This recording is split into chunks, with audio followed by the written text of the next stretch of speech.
యేసుక్రీస్తు నామములో అందరికీ హృదయపూర్వక వందనాలండి. దేవుని బిడ్డలారా, దేవుడు మిమ్మల్ని దీవించి ఆశీర్వదించి బలపరచునుగాక. అలాగే దేవుడు మనతో మాట్లాడుతున్న వాక్యం చూద్దాం. మరి 66వ కీర్తన 18 చూసినట్లయితే, మరి నా హృదయంలో నేను పాపము లక్ష్యం చేసి, దావీదు రాసిన కీర్తన, నా హృదయంలో నేను పాపము చేసిన ఎడల పాపమును లక్ష్యము చేసిన ఎడల ప్రభువు నా మనవేనా వినకపోవును అంటున్నాడు దేవుని బిడ్డలారా. మనం పాపము మనవి అంటే మరి మన హృదయంలో మన ప్రార్థన వినకపోవును అంటున్నాడు. మన హృదయంలో పాపం ఉంటే మనవి వినను అంటున్నాడు దేవుని బిడ్డలారా. మరి అట్లాంటి మన హృదయం మనం ముందేమో సరి చేసుకుందాం, మరి తీసివేసుకుందాం.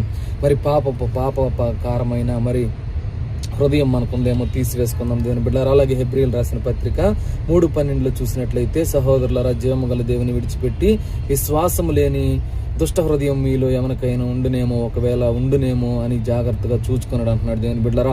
విశ్వాసము లేని దుష్ట హృదయం మీలో ఉండునేమో చూసుకోమంటున్నాడు. మరి జీవము గల దేవుని విడిచిపెట్టి విశ్వాసం లేని దుష్ట హృదయము మీలో ఉండునేమో చూసుకోమంటున్నాడు.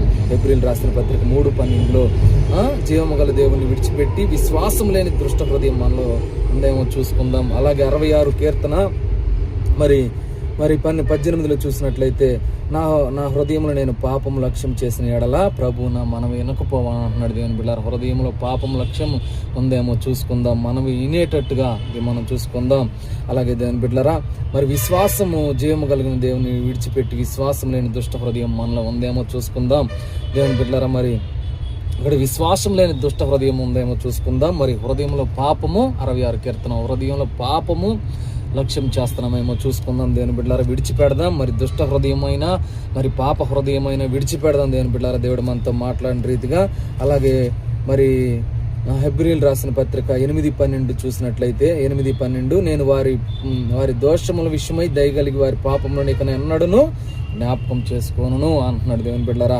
మరి అంత జాలి కలిగిన దేవుడు అండి. మరి ఇక్కడ మరి హెబ్రీయులు రాసిన పత్రిక 8 చూసినట్లయితే, నేను వారి దోషముల విషయమై దయగలిగి వారి పాపంలో ఇక ఎన్నడూను జ్ఞాపకం చేసుకోను అంటున్నాడు దేవుని బిడ్డలారా. మరి ఎంతమంది అయితే వీడియో చూస్తున్నారో, నీ పాపములు దేవుడు జ్ఞాపకం చేసుకోకుండా ఉండును గాక. అలాగే దేవుని బిడ్డలారా, మరి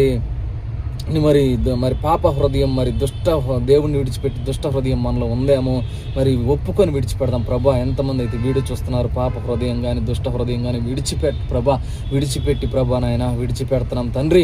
ప్రభానైనా దుష్ట హృదయం కానీ పాప హృదయం కానీ తీసివేసి ప్రభానైనా ఇదిగో తండ్రి, ఇదిగో మరి మీరు మాట్లాడుతున్నారు తండ్రి, నేను వారి దోషముల విషయమై వారి పాపములను జ్ఞాపకం చేసుకున్నాను అంటున్నావు తండ్రి. వారి పాపములను జ్ఞాపకం చేసుకోకుండా దీవించమని, ఆశీర్వదించమని, బలపరచమని, వాళ్ళ పనుల్లో, వాళ్ళ బిజినెస్లో 30 దంతలుగా 60 దంతలుగా దీవించండి.